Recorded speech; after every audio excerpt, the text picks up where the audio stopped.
Assalamualaikum dan salam sejahtera semua. Saya Cikgu Fairuz Azmi bin Marzah dari SK Seri Jeluk Kajang.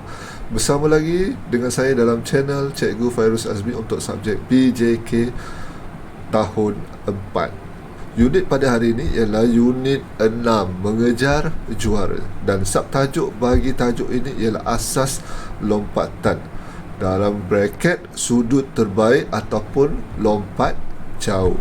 Oleh itu, mari kita teruskan dengan tajuk kita pada hari ini. Seterusnya, seperti biasa, rujukan buku teks PJK tahun 4, murid-murid boleh rujuk pada muka surat 39. Ya, apa yang cikgu nyatakan dan cikgu bincangkan secara teori, murid-murid boleh rujuk pada muka surat ini, iaitu muka surat 39. Seterusnya, pada hari ini, murid-murid akan dapat belajar berlari dan melompat menggunakan sebelah kaki serta mendarat dengan kedua-dua belah kaki. Mana kaki yang dominan untuk melompat? Okey, yang kedua, murid-murid dapat menyatakan perbezaan antara lonjakan antara melompat untuk menjarak dengan lompatan yang ketinggian. Okey, yang tu yang kedua. Yang ketiga, murid dapat menggunakan alatan mengikut kesesuaian aktiviti. Okey, seterusnya, prinsip asas lompat jauh. Okey, murid-murid mesti faham apa itu lompat jauh. Prinsip-prinsip lompat jauh. Tujuan utama lompat jauh ialah untuk mencapai jarak lompatan yang maksimum, yang sejauh mungkin. Okey, jarak ini dapat dihasilkan dengan larian yang pantas dan disusuli dengan lonjakan menggunakan kaki yang dominan, cukup kuat dan tinggi sehingga mencapai jarak yang dikehendaki. Okey, seorang pelompat yang handal mestilah berupaya berlari dengan pantas, melompat dengan kuat dan mempunyai kelenturan badan serta daya koordinasi yang baik semasa melompat. Postur badan, koordinasi badan mesti 45 darjah untuk mencapai jarak yang jauh. Okey, seterusnya, larian yang pantas dan lonjakan yang kuat boleh mempengaruhi jangka masa pelompat berada di udara. Betul. Semasa berlari dan lonjakan ke udara memberi masa ataupun jangka masa yang lama untuk pelompat mencapai jarak yang jauh. Okey, kedua-dua fasa ini akan menyebabkan pelompat bergerak mengikut satu lengkungan parabola di mana jarak lompatan dapat ditentukan. Okey, jarak lompatan bila lari dengan pantas menggunakan kaki lonjakan dan terbang ke udara. Okey, segala perlakuan oleh pelompat semasa berada di fasa layangan tidak dapat membantunya memanjangkan masa ia berada di udara. Okey, seterusnya, yang ini ialah fasa-fasa untuk lompatan. Ini untuk pemahaman murid-murid. Murid-murid akan belajar lebih detail semasa berada di tahun 5. Okey, fasa yang pertama ialah lari landas, lonjakan. Yang kedua, yang ketiga ialah layangan. Yang keempat ialah pendaratan. Okey, ini ialah 4 fasa lompatan. Seterusnya, ini antara gaya-gaya lompat jauh yang digunakan. Teknik lompat jauh, gaya layar. Teknik lompat jauh, gaya gantung. Teknik lompat jauh, gaya kayu. Okey, murid-murid boleh buat rujukan dalam internet, Google sahaja gaya layar ataupun gaya gantung ataupun gaya kayu untuk mengetahui lebih detail ataupun lebih banyak tentang gaya-gaya lompatan. Okey, seterusnya, butiran lompatan. Okey, semasa larian menuju ke papan lonjak hendaklah cukup pantas dan terkawal.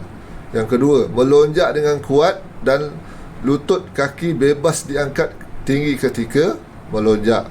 Yang ini butiran lompatan.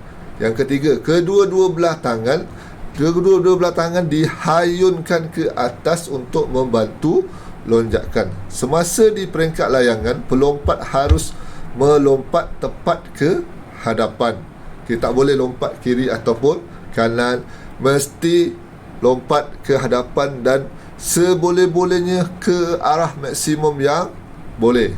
Okay, seterusnya, kedua-dua belah kaki mestilah dilunjurkan. Kaki ni dilunjurkan ke hadapan semasa bersedia untuk mendarat. Badan digerakkan ke hadapan supaya pelompat tidak jatuh ke belakang. Bila melompat, badan tu jatuh ke depan, bukan jatuh ke belakang. Okay. Gerakan ini dilakukan dengan menghayungkan tangan ke hadapan dan membengkokkan kaki semasa tumit pelompat mencecah tanah. Okay, seterusnya.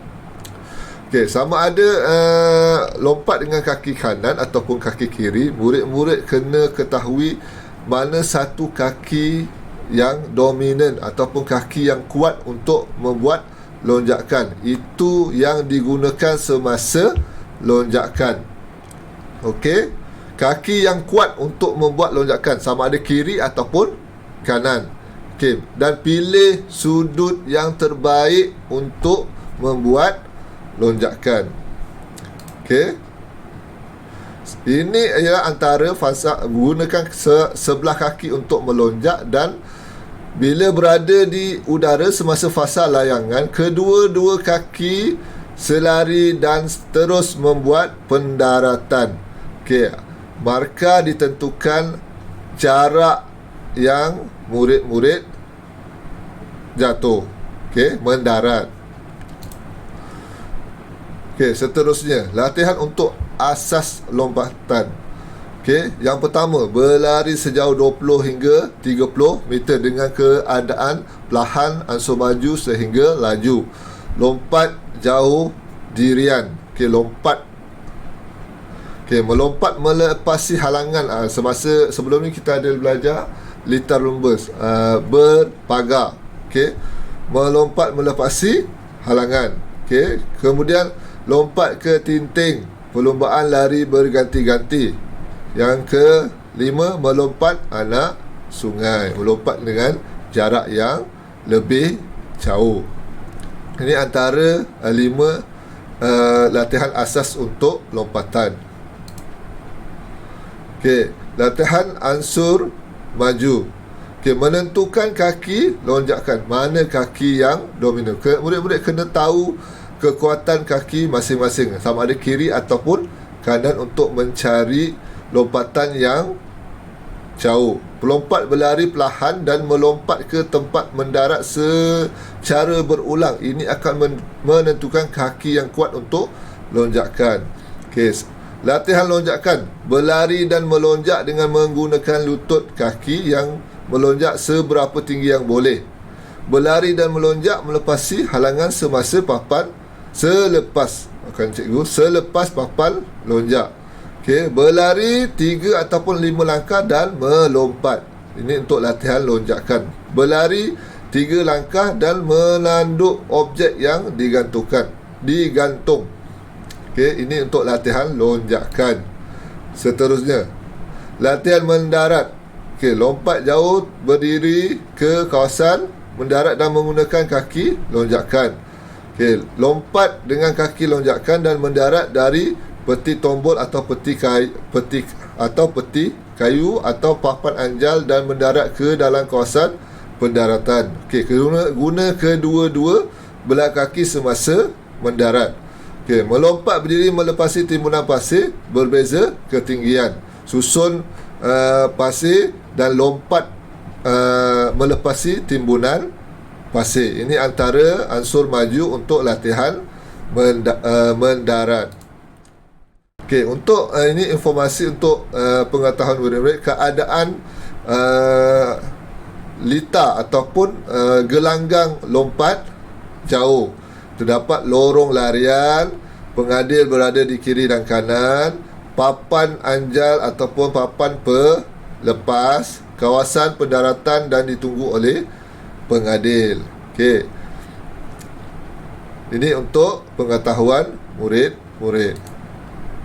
Okey, sebagai latihan pengukuran, murid-murid boleh klik link kuisis yang cikgu berikan, klik pada preview, kemudian klik button start untuk menjawab 12 soalan yang cikgu sediakan. Okey, itu saja untuk hari ini. Sekian, terima kasih. Berjumpa lagi dengan cikgu pada tajuk yang berikutnya. Assalamualaikum.